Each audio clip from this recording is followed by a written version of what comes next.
51 পীঠের অন্যতম পীঠস্থান মাতা ত্রিপুরেশ্বরী মায়ের মন্দিরকে সাজিয়ে তোলার জন্য ইতিমধ্যে রাজ্য সরকার নানা পরিকল্পনা হাতে নিয়ে কাজ শুরু করেছে। তার মধ্যে উদয়পুর বনদুয়ার স্থিত বেশ কিছু জায়গা নিয়ে সরকার 51 পীঠের রেপ্লিকা তৈরির জন্য নির্ধারিত সরকারি জায়গায় কাজ শুরু করেছে। আর ইতিমধ্যে উদয়পুর অমরপুর সড়কের রাস্তার পাশে কয়েক কিলোমিটার জুড়ে প্রায় 100 পরিবার জায়গা দখল করে টিনের ছাউনি দিয়ে দখল করে ঘর তোলার কাজ শুরু করেছে। এদিকে মহারানী ও গাথালাং এলাকার বেশ কিছু উপজাতি যুবক এই সরকারি জায়গা দখল করার কাজে হাত লাগিয়েছে। তাদেরকে জিজ্ঞেস করা হলে তারা বলেন, এই এলাকায় বেশ কিছু বাংলাদেশিরা অবৈধভাবে জায়গা দখল করে বসবাস করতে পারলে তারাও জায়গা দখল করেছে, তাতে দোষের কি আছে?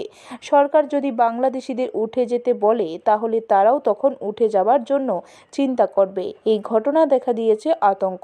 দেখার বিষয় সরকার কি ব্যবস্থা নেয়। যারা 51 পীঠের রেপ্লিকা তৈরির জন্য নির্ধারিত জমির সামনে জায়গা দখল করার জন্য কাজ শুরু করেছে, সেই দিকে তাকিয়ে আছে উদয়পুরের আমজনতা। সরকার যদি আমাদেরকে উঠিয়ে দেয় তাহলে যারা বাংলাদেশে থেকে এসে এখানে হঠাৎ কলোনিতে প্রায় 50 ফ্যামিলির মতো বসবাস করে এসেছে, তারাই আগে উঠাক। এরপরে আমরা প্রয়োজনে গভর্নমেন্ট যদি কয় আমরা উঠো তাহলে আমরা উঠবো, তাদেরকে উঠালে আমরা উঠবো। আপনারা যেটা দাবি করছেন অবৈধভাবে বাংলাদেশিরা মূলত কোন জায়গাটার মধ্যে, স্পেসিফিক কোন জায়গাটার মধ্যে তারা এসে বসে আছে বা বসবাস করছে? আপনারা জানেন অমরপুর। ব্যুরো রিপোর্ট, খবর ত্রিপুরা।